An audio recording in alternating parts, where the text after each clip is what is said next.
Hello friends, I am Farhan Mir. Welcome back to our channel. Market के weekly dose में दोस्तों आपका बहुत बहुत स्वागत है।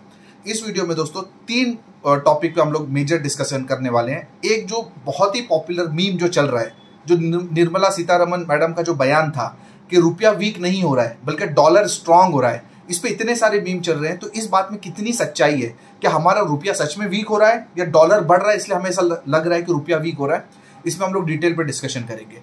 इसके अलावा दोस्तों जो दूसरा क्वेश्चन वो है कि क्या मार्केट में सच में बॉटम लग चुकी है या यहाँ से करेक्शन और बढ़ने वाली है? 14,000, 15, 13,000, 12,000 के ये लेवल दिखने वाले हैं। इस पे क्या सच्चाई है, इस पे भी हम लोग बात करेंगे। और तीसरा इंपॉर्टेंट पॉइंट, आज भले ही हम लोग निफ्टी पे 17,500 के ऊपर ठहरे हुए हैं, लेकिन इन्वेस्टर्स बिल्कुल भी खुश नहीं है, बिकॉज अभी भी उनका पोर्टफोलियो बुरी तरीके से लाल हुआ पड़ा है। कम से कम 15-20% का गिरावट अभी भी लोगों के पोर्टफोलियो में है।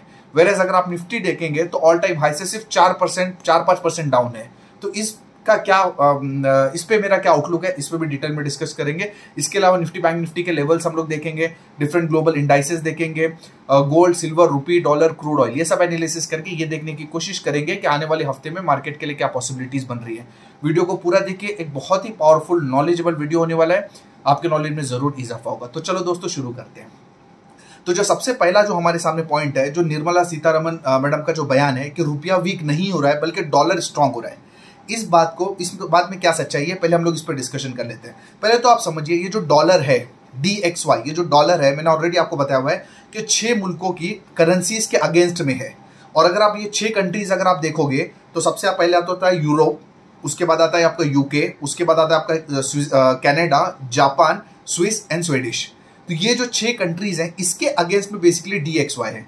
अगर ये 6 कंट्रीज में आप देखोगे तो इंडिया बेसिकली इसमें है ही नहीं, मतलब इंडिया का कोई भी लेना देना नहीं है अगर डॉलर स्ट्रांग हो रहा है तो डॉलर अगर आप देखोगे ना तो एक साल में 20% की डॉलर में तेजी आई हुई है। उसका जो मुख्य कारण है वो बेसिकली ये जो कंट्रीज हैं, जो यूरोप है, UK और जापान है, इनकी करेंसीज एक्चुअली वीक हुई हैं।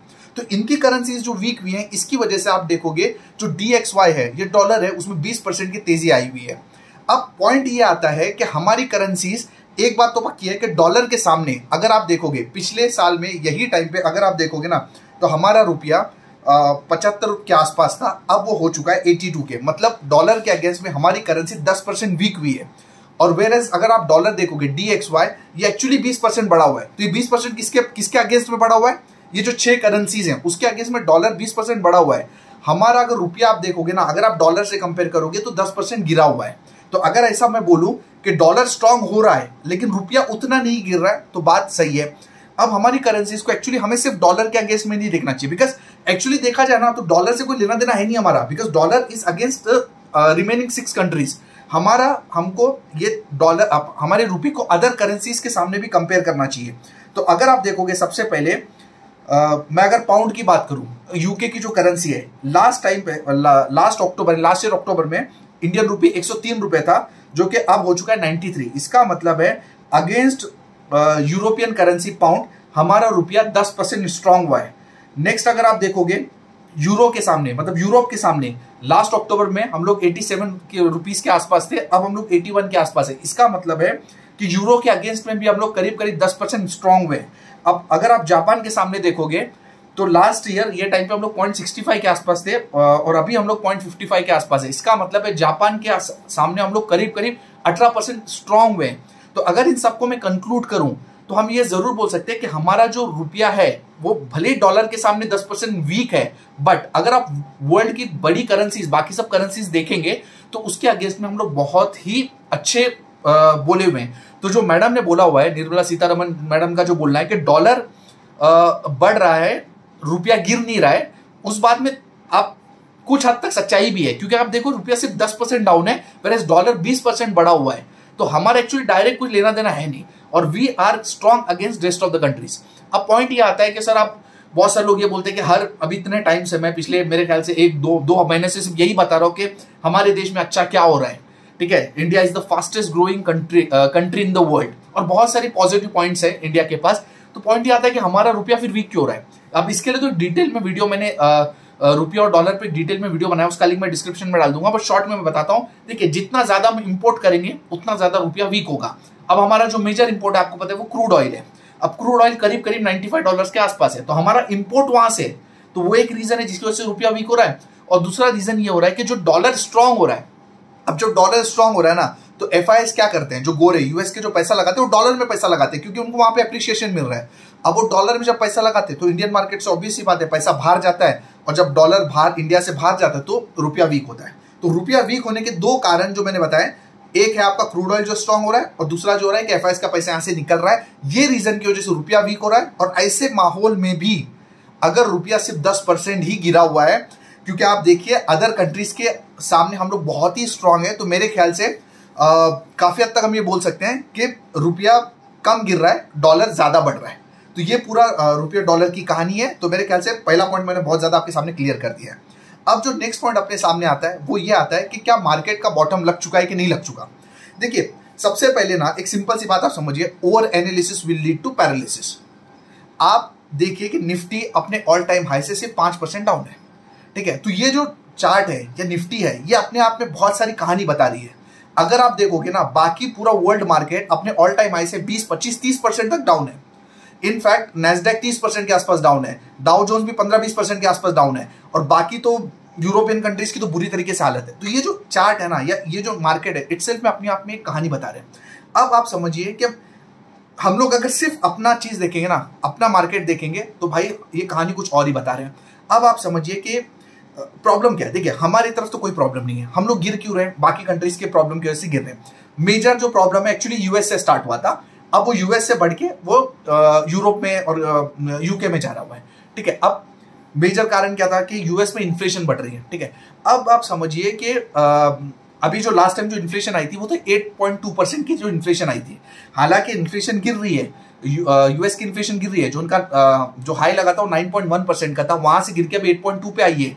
हालांकि इन्फ्लेशन गिर रही है, लेकिन इन्फ्लेशन और फास्ट कम होना जरूरी है, क्योंकि इतनी हाई इन्फ्लेशन ये यूएस वाले या फिर ये यूरोपियन कंट्रीज वाले बर्दाश्त नहीं कर सकते। अब ऐसा माना जा रहा है कि 8.2 इन्फ्लेशन आने की वजह से नवंबर में दिसंबर में दोनों में यूएस में 0.75% का रेट हाइक होने वाला है, ठीक है। नवंबर दिसंबर में दोनों में 0.75% का रेट हाइक होने वाला है। तो अगर वो रेट हाइक हो जाता है ना, तो दिसंबर में करीब करीब इनकी जो इंटरेस्ट रेट्स हैं यूएस की, वो 4.5% के आसपास आ जाएगा। पहले एक पॉइंट मैं आपको यहाँ पे बता दूं, ठीक है। अब नवंबर में, और मैं अभी आपको बता रहा हूं, ठीक है, अभी हम लोग अक्टूबर में, नवंबर में और दिसंबर में जो इंटरेस्ट रेट है वो 0.75% से बढ़ने वाले हैं। इसका क्लियर मतलब है कि जब नवंबर में 0.75 बढ़ेंगे और दिसंबर में 0.75 बढ़ेंगे ना, तो वो खराब न्यूज नहीं होगी, ठीक है, क्योंकि वो चीज तो हमको ऑलरेडी मालूम है, ठीक है। तो उसको बहुत सारे सोशल मीडिया पे हल्ला होगा कि यार फिर 0.75% बढ़ गया, वो तो हमको अभी पता बढ़ने वाला है, ठीक है। तो वो टाइम पे ये सब चीजें ऑलरेडी फैक्टर्ड इन है मार्केट में।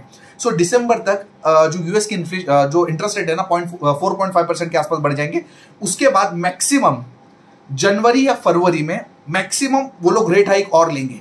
अब पिछले आप देख रहे हो 4-5 महीने से रेट हाइक होते जा रहे हैं। नवंबर में 0.75, दिसंबर में 0.75, जनवरी फरवरी, मैक्सिमम फरवरी तक लोग रेट हाइक लेंगे।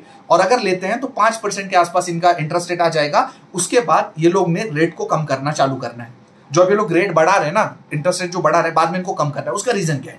उसका रीजन देखो, आप समझिए कि जो बाहर वाली कंट्रीज हैं, जो यूरोप, यूके और यूएस है ना, इनकी पूरी इकोनॉमी ना लिवरेज इकोनॉमी है। इनके पास खुद का पैसा है नहीं, ये सिर्फ कर्जे पे जीते हैं। तो अगर इतना ज्यादा इंटरेस्ट रेट हो जाता है वहां पे 5% के आसपास, अगर यूएस में इंटरेस्ट रेट हो जाता है, तो आप समझिए कि वहां के जो लोन है उतने ज्यादा महंगे हो जाएंगे। मतलब जिन्होंने लोन लिया उनकी ईएमआई उतनी ज्यादा बढ़ जाएगी। एक स्टडी में देख रहा था कि आप अगर $1000 के आप ईएमआई भर रहे हो ना, तो ये जो रेट हाइक हो रहे हैं इसकी वजह से आप ऑलरेडी आपको $1000 से $1800 पे भरना है। तो इसकी, और आपको एक चीज तो ऑलरेडी पता है कि पूरी वर्ल्ड की पॉपुलेशन बुढ़ी हो रही है। तो यूरोपियन, यूके और जापान की पॉपुलेशन एक्चुअली एजेड पॉपुलेशन ज्यादा है। मतलब वहां पे ऐसे बहुत सारे लोग हैं जो बुढ़े हैं, जो पेंशन पे अपना जी रहे हैं। अब जो पेंशन पे जीते हैं उनकी इनकम और सब कुछ लिमिटेड है। तो जो इंसान $100 भर पा रहा था, अब वो $1000 भर पा रहा था, ईएमआई $2000 कहां से भरेगा? तो इसका मतलब है अगर ये 4.55% की जो इंटरेस्ट रेट है, जो जनवरी फरवरी तक ये लोग की पहुंचेगी, इसके बाद जरूरी है कि इंटरेस्ट रेट कम हो जाए। अगर नहीं हुई 4.5-5% पे, अगर आप समझिए कि अगर यूएस की इंटरेस्ट रेट रह गई, ठीक है, तब तो भाई ये सब ये रिसेशन आप छोड़ दीजिए। 2008 में तो रिसेशन आया था, अब रिसेशन नहीं आएगा, फिर तो डिप्रेशन आएगा, ठीक है। मतलब रिसेशन के अब्बा, रिसेशन के पप्पा हो जाएंगे फिर, समझ लो बात को। तो बेसिकली 5, 4.5-5% पे ये जो इंटरेस्ट रेट है ना, ये लोग सस्टेन कर ही नहीं सकते। ठीक है, हो ही नहीं सकता। तो ऑब्वियस सी बात है कि जनवरी के बाद से इनको रेट को कम करना है, और अभी बहुत जल्दी इलेक्शन भी आने वाले हैं, तो बाइडन साहब भी देखेंगे कि कुछ ना कुछ हमको करना ही पड़ेगा। अब आप समझिए कि जब हमको चीज़ पता है कि जनवरी फरवरी से रेट कम होने चालू है, देखो रीज़न क्या है।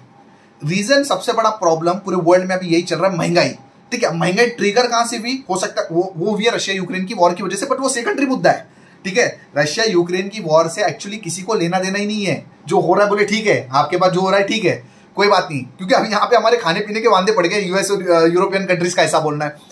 तो सबसे जो प्रॉब्लम है महंगाई की प्रॉब्लम है। अब महंगाई अगर हमको पता चलता है कि जनवरी फरवरी से कम हो रही है, जो कि हो चुकी है, एक्चुअली स्टार्ट हो चुका है, 9.1 की महंगाई आ चुकी है, वो अब 8.2 तक हो चुकी है, और जनवरी फरवरी तक तो महंगाई तो पीक हो ही रही है, इंटरेस्ट रेट भी पीक हो जाएंगे। तो जब हमको ये पता है, तो आज अक्टूबर है, मार्केट बेसिकली चीजों को ऑलरेडी एडवांस में फैक्टर इन करती है। तो वी आर इनटू अक्टूबर। अब जो लास्ट वीक में मार्केट का जो डाउ जोन्स का लो लग चुका है, मेरे ख्याल से फाइनल बॉटम लग चुकी है, फाइनल बॉटम लग चुकी है, क्योंकि मार्केट एडवांस में फैक्टर इन करते हैं। जब उनको पता है कि जनवरी फरवरी में रेट कम होने वाले, तो हो गया ना काम, 3 महीना पहले उनको सब कुछ पता है। देखो आज जब मुझे चीजें पता है, मैं तो छोटा सा एनालिस्ट हूं, जिसका क्या है मतलब इतनी बड़ी मार्केट को, इतनी समझदार मार्केट को नहीं पता, चीजें ऑलरेडी पता है। अब ये चीजें रिवर्स होना चालू हो जाएगी, और मार्केट का डाउ जोन्स का यहाँ पे बॉटम लग चुका है। ठीक है, अब इंडिया की बात करते हैं। आपको तो ऑलरेडी मालूम है कि हमारे पास तो प्रॉब्लम है ही नहीं, प्रॉब्लम तो उनकी है। जब उनकी बॉटम मार्केट ने 3 महीना पहले बॉटम लगा लिया है, तो हमारी मार्केट तो भैया अब तो रॉकेट होगी, हमारी मार्केट तो बहुत अच्छा चलने वाली है।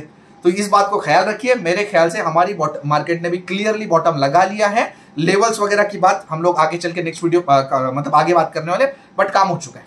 ठीक है, अब जो तीसरा मुद्दा है, जो सबसे बड़ा मुद्दा है, वो है अपना कि भाई चलो सब ठीक है, 17,500 पे तो हम पहुंच चुके हैं, लेकिन हमारे पोर्टफोलियो तो अभी भी नहीं चल रहे हैं। तो उसका क्या रीजन है? तो उस पे दोस्तों हम लोग चार्ट पे जाके देखते हैं कि क्या रीजन है। अब सबसे पहला क्वेश्चन तो इन्वेस्टर लोगों के दिमाग में ये आता है कि क्या सच में स्टॉक मार्केट में पैसा बन रहा है कि नहीं बन रहा है। बिकॉज बहुत सारे लोग तो इस मार्केट में नए जुड़े हैं।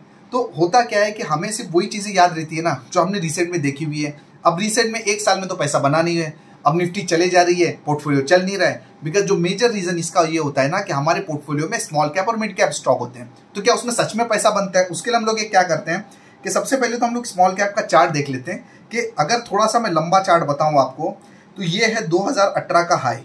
ठीक है, और आज एग्जैक्टली 2018 के हाई के लेवल पे आज हम लोग स्मॉल कैप इंडेक्स में है। इसका मतलब है अगर आप 2018 जनवरी की बात चल रही है, सो 2018, 19, 20, 21, 22, अगर 5 सालों में स्मॉल कैप इंडेक्स का आप जो रिटर्न देखोगे तो वो एक्चुअली 0 है। हालांकि मार्केट यहां तक गिरी, ऊपर गई, यहां पे आई, स्मॉल कैप इंडेक्स का रिटर्न एक्चुअली 0 है। बट ऐसा इसका ये बिल्कुल मतलब नहीं है कि स्मॉल कैप जो स्टॉक्स है उन्होंने रिटर्न नहीं दिया।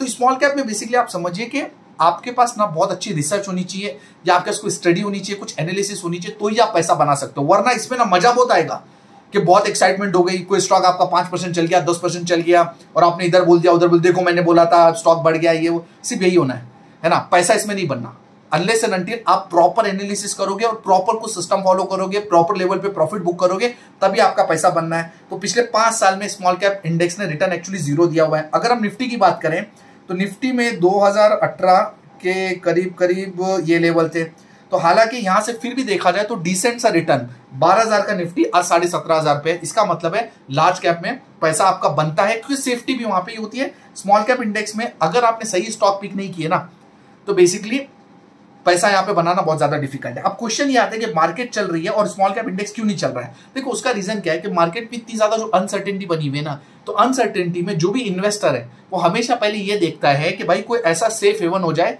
जहां पे हम लोग छुप जाए। तो ये जो सेफ हेवन है बेसिकली वो निफ्टी वाले स्टॉक्स हैं या बड़े लार्ज कैप स्टॉक्स हैं, क्योंकि उनको पता है कि उनकी अर्निंग आनी ही आनी है। तो इसके लिए ऐसे टाइम पे सबसे सेफ जो स्टॉक्स होता है वो चलते हैं। और एक बार मार्केट को श्योरिटी हो गई कि सब चीजें ठीक हो रही हैं, तो उसके बाद स्मॉल कैप स्टॉक चलते हैं। बिकॉज ये जो सेफ स्टॉक है ना, इनकी एक्चुअली एक लिमिटेशन ही होती है, ये बढ़ के कितना बढ़ेंगे। तो उसके बाद फिर अंधाधुंधा ये जो स्मॉल कैप स्टॉक्स है वो चलने लगते हैं। तो अब मेरे ख्याल से वो लेवल आ चुका है जहां पे अब छोटे जो स्टॉक्स है, बिकॉज अगर मार्केट को क्लियरिटी हो जाती है, जो कि हमें हो रही है कि आने वाले 3 महीनों में मार्केट का मतलब सब 3 महीने के बाद चीजें ठीक होना शुरू हो जाएगी, तो उसके बहुत पहले ही मार्केट एंटिसिपेट कर लेगी और स्मॉल कैप स्टॉक्स भी यहाँ से मेरे ख्याल से आने वाले टाइम में अब small cap stocks, mid cap stock यहाँ से बहुत अच्छा रिटर्न देने वाले हैं। अब क्वेश्चन ये आता है अब ऑब्वियस सी बात है, चलो मैं 2018 की बात बता रहा हूं, बट मुझे ऐसा लगता है कि मेरे 80-90% व्यूअर जो ये वीडियो देख रहे हैं वो ऑब्वियस सी बात है 1-2 साल से ऊपर नहीं हुआ उनको मार्केट में, ठीक है। तो माय पॉइंट इज, ये देखिए जब कोविड का जो लो लगा था तब स्मॉल कैप इंडेक्स कहां पे था, 31,000 के आसपास, ठीक है। अब मैं अगर आपको यहां से लो से बताऊं, ये देखिए अगर आप लो से देखोगे ना, ऑलमोस्ट 3 गुना स्मॉल कैप इंडेक्स ऑलमोस्ट अपने लो से अपने हाई तक 3 गुना हुआ था, ठीक है। अब अगर हम निफ्टी की बात करेंगे, जो लो से हाई मैं पकड़ रहा हूं, तो अगर आप निफ्टी की बात करोगे तो आप देख सकते हो कि निफ्टी यहां से 1.5 गुना हुआ है।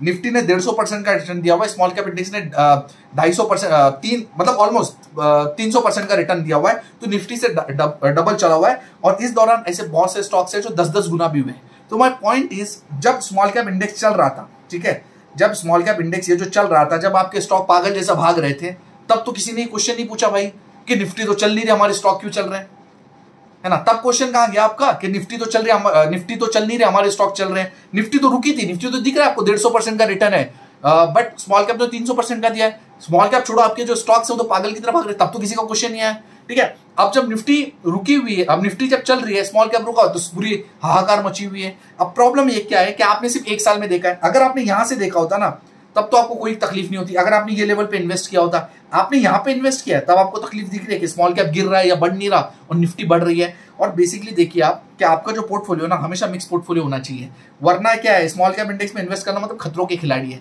देखा जाए तो अल्टीमेटली कुछ आना जाना है नहीं, ठीक है।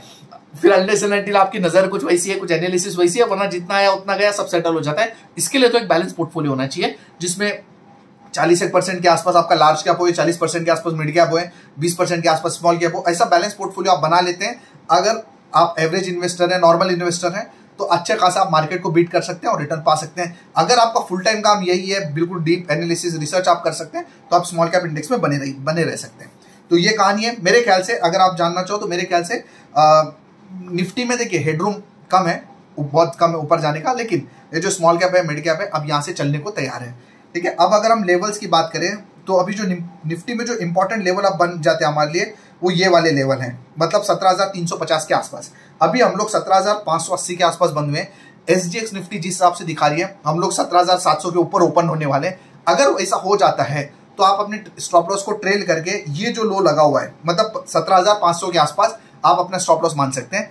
अगर इसी लेवल के आसपास हम लोग ओपन हो जाते हैं, तो टू बी वेरी स्पेसिफिक अगर बोलूं, 15,350 के नीचे जब तक हम नहीं जाते, हम लोग का नीचे का काम हो चुका है। तो अगर आप मेरे को बोलोगे यार अब 17,000 पहले आएगा, 18,000 पहले आएगा, ऑब्वियसली बात है 18,000 पहले आएगा, ठीक है। मतलब मेरा अब ऐसा मानना है कि हम लोग ऑल टाइम हाई की तरफ बढ़ रहे हैं, ठीक है। देखिए हालांकि मैंने ऑलरेडी वीडियो बनाया था और मैंने सितंबर में ही बोला था कि हम लोग 18,000 ऑल टाइम हाई हम लोग सितंबर में लाएंगे और दिसंबर तक 20,000 जाएंगे, ये हम लोग मैंने वीडियो में बोला हुआ है।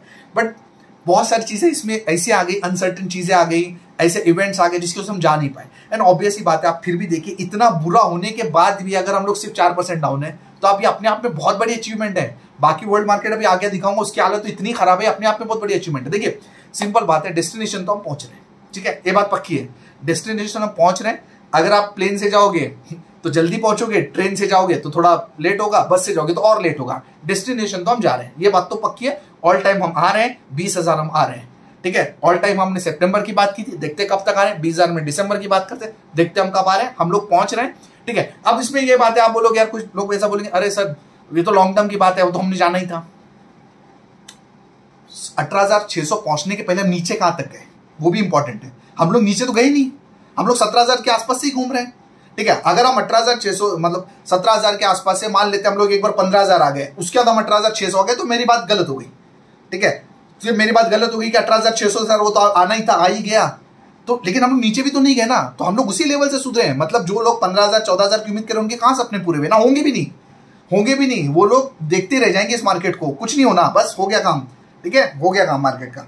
तो वैसे ही अगर आपने बैंक निफ्टी में भी अगर देखना है, तो ये जो लो है, ये जो कल का जो लो लगा है, ये आपका भी स्टॉप लॉस बन जाएगा 40,500 के आसपास, अगर बैंक निफ्टी बहुत बड़ा गैप अप करती है। नहीं तो ये जो लो है, मतलब आप मान लिए 39,800 के आसपास, ये दो इंपॉर्टेंट लेवल है जिस पे आपको मतलब नजर रखना है। अगर आपको बहुत शॉर्ट टर्म का व्यू है तो ये आपका स्टॉप लॉस है। अगर आप एक स्विंग ट्रेडर हैं, मतलब 8-10 दिन की पोजीशन कैरी करते हैं, तो this should be a stop loss. तो निफ्टी पे भी क्लियर लेवल 17,500 के नीचे अगर निफ्टी गई तो 17,350, उसके नीचे तो मेरे को नहीं जाती हुई दिखती निफ्टी। इनफैक्ट 17,500 के नीचे भी फिलहाल तो नहीं दिखती, बट गई तो 17,350।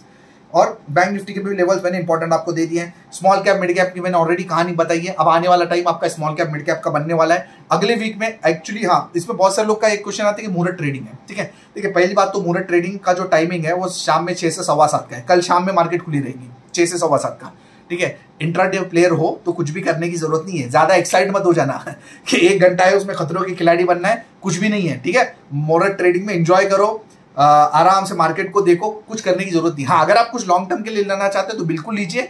इंट्राडे वैसे अपने आप में डिफिकल्ट गेम है, उसमें अगर आप बोलोगे 1 घंटे के अंदर लूं बेचूं, लॉस करके ही निकलोगे। डेटा भी मैं आपके साथ शेयर कर सकता हूं, मेरे पास है, अभी ढूंढना पड़ेगा बस। लेकिन इंट्राडे में मुहूर्त ट्रेडिंग में नुकसान ही होता है भाई, ठीक है, क्योंकि बहुत कम टाइम होता है।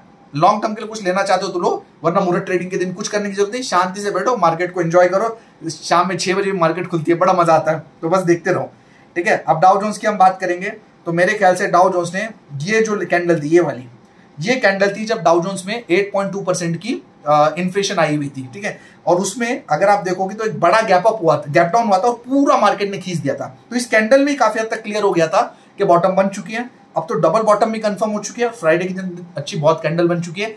तो मेरे ख्याल से हो गया, डाउ जोन्स का भी काम हो गया। हो सकता है अगले वीक में थोड़ा सा हम लोग साइडवेज रहे, बिकॉज छुट्टी बहुत ज्यादा है। मुहूर्त ट्रेडिंग को आप वैसे ही साइड में करो। म्यूचुअल फंड इन्वेस्टर हो तो आपकी तो एनएवी भी अपडेट नहीं होगी। मंडे का दिन छोड़ दो, वेंसडे को फिर छुट्टी है, फ्राइडे को एक्सपायरी है, वो भी मंथली एक्सपायरी है।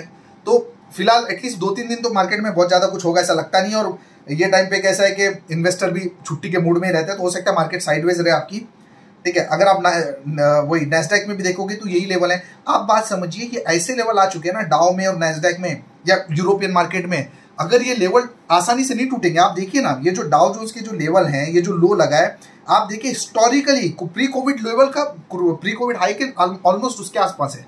मतलब ये लो तोड़ना इतना आसान नहीं है। ये टूटेगा ना तो अलग ही कहानी बन जाएगी, ठीक है। फिर पूरी स्टोरी बिगड़ जाएगी और बहुत बड़ी, फिर बहुत बड़ा, फिर वही बात है ना जो मैं बोल रहा था, डिप्रेशन आ जाएगा, रिसेशन, डिप्रेशन, फिर वो लेवल की बात होगी। उसके पहले कोई टेंशन नहीं, आप क्लियर देख सकते हो प्री कोविड लेवल के हाई के आसपास से नैस्डैक घुमा हुआ है। तो मेरे ख्याल से डाउ ने और नैस्डैक ने अपनी बॉटम यहाँ पे कंफर्म कर दिए। सेम अगर आप देखोगे जो यूरोपियन मार्केट है, मेरे ख्याल से वो भी काफी हद तक उनका काम हो चुका है। यूरोपियन मार्केट में अभी मैं जल्दी बोलना नहीं चाहता, चार्ट के हिसाब से तो काम हो चुका है। दिक्कतें उनके पास अभी भी है, और जिस हिसाब से रशिया यूक्रेन की वॉर खींचती जा रही है उनके पास प्रॉब्लम है। बट जहां तक यूएस का प्रॉब्लम है, मुझे लगता है सॉर्टेड है। हमारी मार्केट भी यहाँ पे सॉर्टेड है। जो इंपॉर्टेंट चीज है ये देखिए, DXY जो डॉलर है 115 के आसपास डॉलर ने अपना मेरे ख्याल से टॉप लगा दिया है, ठीक है। और यहाँ से अभी डॉलर गिरना चाहिए। और एक डेटा मैं आपके साथ यहाँ पे शेयर कर देता हूँ। उस डेटा के हिसाब से अगर आप देखोगे ना, 112 के आसपास जब भी डॉलर आ जाता है ना, तो वो पीक आउट का साइन होता है, ठीक है। इसके पहले भी 112 के आसपास आया था, तब काम हो चुका था, मार्केट का टॉप लग चुका था, डॉलर का टॉप लग चुका था, DXY का। अभी भी 112, 113, 115 के आसपास मेरे ख्याल से टॉप लग चुका है। और जब ये लगता है ना, तो आप देखिए इमर्जिंग मार्केट है ना, उसका बॉटम लग जाता है। इमर्जिंग मार्केट मतलब हम जैसे मार्केट, इंडिया, ब्राजील, ये सब कुछ। तो हो सकता है, बहुत ज्यादा चांसेस है कि ये मार्केट अपने जो इमर्जिंग मार्केट है अपना बॉटम लगा ले, ऊपर जाने को तैयार हो। अब अगर यहाँ पे देखेंगे तो इमर्जिंग मार्केट का जो पी है ना, वो 10 का आ चुका है। हालांकि हम उनमें महंगे, और हम महंगे ही रहेंगे क्योंकि उसकी वजह, उसके रीजंस हैं, ठीक है। तो ये भी डेटा काफी हद तक बताता है कि हो चुका है काम। अब यहाँ से हम लोग ऊपर जाने को तैयार है। अब अगर आप रूपी की बात करोगे तो ऑब्वियस सी बात है, अगर डॉलर वहां से वीक होना चालू होता है तो रूपी यहाँ से स्ट्रांग होना चालू हो जाएगा। हम लोग अभी 82 के आसपास, मेरे ख्याल से ये जो है फिलहाल टॉप लग जाना चाहिए। यहाँ से रूपी का स्ट्रांग होना चाहिए, मुझे ऐसा लगता है आने वाले टाइम में, ठीक है। और उसके बाद अगर आप देखोगे ना, तो अगर आपका डॉलर यहाँ से स्ट्रॉन्ग DXY का टूटना चालू होता है, तो जो मेटल्स हैं, ठीक है, उनमें तेजी होती है। तो बहुत ज्यादा चांसेस है कि एक अच्छा बेस बिल्डिंग प्रोसेस यहाँ पे मेटल्स में दिख रहा है, कॉपर के चार्ट में दिख रहा है। मतलब बहुत हद तक कंफर्मेशन आ रही है कि जो मेटल्स हैं वो अपना बॉटम लगा रहे हैं। और जब मेटल्स बॉटम लगा रहे हैं तो ऑब्वियस ही बात है, DXY अपना टॉप लगाने को तैयार है। अभी जो टॉप और जो बॉटम लगते हैं ना, ये एक्चुअली ऐसा नहीं होता कि एक दिन में लग जाए, ठीक है। प्रोसेस होता है, धीरे धीरे काम होता है। आप यहाँ से देख सकते हो बॉटम लगने का प्रोसेस कब से चल रहा है। अब इसका ये मतलब नहीं है कि लो कट ना जाए, है ना। जैसे अब DXY है, अगर आप देखोगे यहाँ पे टॉप लग रहा है, ठीक है। अब ये जरूरी नहीं है कि एक ही दिन में टॉप लग जाए, एक प्रोसेस होता है लंबा। उसमें क्या होता है, कभी कभी हाई भी कट जाता है, बट एक पूरा प्रोसेस होता है जो कि दिख रहा है कि यहाँ से कहीं ना कहीं डॉलर का टॉप लगने वाला है और जो मेटल है, ठीक है, उसका बॉटम लगने वाला है। गोल्ड और सिल्वर के चार्ट में तो मुझे वैसे ज्यादा दिलचस्पी नहीं है, बिकॉज ऐसा बोला जाता है कि जब इन्फ्लेशन बढ़ती है तो गोल्ड उसका हेज है, ठीक है। अब इन्फ्लेशन इतने टाइम से बढ़ रही है और गोल्ड में तो कुछ खास मूवमेंट तो दिख नहीं रही है, इसलिए गोल्ड और सिल्वर में फिलहाल तो मुझे कुछ दिख नहीं रहा। बट वही बात है, अगेन अगर डॉलर का वहां पे टॉप लग जाता है तो गोल्ड और सिल्वर का यहाँ पे बॉटम लग चुका है, ठीक है। जो सबसे इंपॉर्टेंट हमारे लिए चीज होती है वो क्रूड ऑयल। क्रूड ऑयल अपने को ये चाहिए कि किसी तरीके से 80 रुपए के नीचे आ जाए, क्योंकि आपको मैंने अभी क्लियर बताया कि हमारा जो मेन इंपोर्ट वाला बिल है ना क्रूड ऑयल पे डिपेंडेंट है। तो क्रूड ऑयल नीचे आना चाहिए और मुझे लगता है आ जाएगा, बिकॉज उसके बहुत सारे रीजन है, ऑलरेडी बहुत बार डिस्कस कर चुका हूँ, ठीक है। मेरे ख्याल से क्रूड ऑयल यहाँ से टूटना चाहिए, नीचे आना चाहिए। 80 के नीचे आ गया क्रूड ऑयल तो अपने को अपनी जिंदगी सेटल है। अब जहां तक इंडेक्स की बात है, मेरे ख्याल से सब बेहतर है। IT इंडेक्स जो अपने को दिख रहा है एक बहुत अच्छे बेस बिल्डिंग में, ठीक है। अब जहां मुझे ऐसा लग रहा है कि अगर नैस्डैक ने अपनी बॉटम लगा ली है तो IT भी अपना यहाँ पे काम कर लेगा और ऊपर जाने को तैयार है, ठीक है। क्योंकि अब काफी हद तक के, क्योंकि गिरना होता तो गिर जाता ना अब तक। अभी देखिए, अभी निफ्टी हो गया, सेक्टर्स हो गया, अगर गिरना हो तो गिर जाते, इंतजार किस चीज का है, ठीक है। तो मेरे ख्याल से इनका भी काम हो चुका है, सब सेक्टर मेरे को अभी ठीक लग रहे हैं, ठीक है। अब it will be a stock specific time, जैसे मैंने आपको बताया कि हो सकता है निफ्टी वगैरह उतना ज्यादा ना चले, बट स्टॉक स्पेसिफिक अपनी कहानियां चलेगी। तो हर सेक्टर में अपने स्टॉक्स हैं, ठीक है। तो stock specific you should concentrate. अब अगर विक्स की बात करें, आप देखिए इंडिया विक्स में तो डर ही नहीं, 17,500 पे हम लोग ठहरे, तो काय का डर है। And the important is US का विक्स। हमने आपको ये लेवल पे बताया था लास्ट वीडियो में कि देखिए यहाँ से विक्स टूटना चाहिए 35 के आसपास से, अब टूट के यहाँ पे आ रहा है, एंड ये यहाँ पे टॉप लगा लेगा, DX पर टॉप लगा लेगा, डाउ जोन्स अपनी बॉटम लगा लेगा, हम भी अपनी बॉटम लगा लेंगे और चल देंगे। So that's it for this video. बहुत ही लंबा वीडियो मैंने आज बना दिया, बिकॉज चीजें थी, लास्ट वीक मैंने एक्चुअली वीडियो नहीं बनाया था। So that's it for this video. अगर वीडियो आपको पसंद आए तो लाइक कीजिए, चैनल को सब्सक्राइब कीजिए। अगर आप मेरे थ्रू म्यूचुअल फंड में इन्वेस्ट करना चाहते हैं और मेरी गाइडेंस आप चाहते हैं, फ्री में चाहते हैं थ्रू आउट दिस जर्नी, तो डिस्क्रिप्शन में मैंने ऐप का लिंक दिया हुआ है, वहाँ पे जाइए, साइन अप कीजिए, डिटेल्स फिल कीजिए। उसके बाद मैं आपको एक कॉल करूंगा, 1-to-1 कॉल करूंगा, आपकी कन्वर्सेशन, आपकी रिक्वायरमेंट समझूंगा। उसके बाद हमारे साथ जुड़िए और इस पूरी जर्नी को एंजॉय कीजिए। अगर आप सीखना चाहते हैं तो अगेन मैंने ऐप का लिंक डिस्क्रिप्शन में डाला हुआ है, उसे डाउनलोड कीजिए, हमारे कोर्स में एनरोल कीजिए, सब्सक्राइब कीजिए और सीख समझ के इस मार्केट में काम कीजिए। बहुत जल्दी मिलते हैं अगले वीडियो के साथ। Wish you all the best, संभल के काम कीजिए। मुझे ऐसा लग रहा है कि अच्छे दिन बहुत ही करीब हैं। All the best, thank you.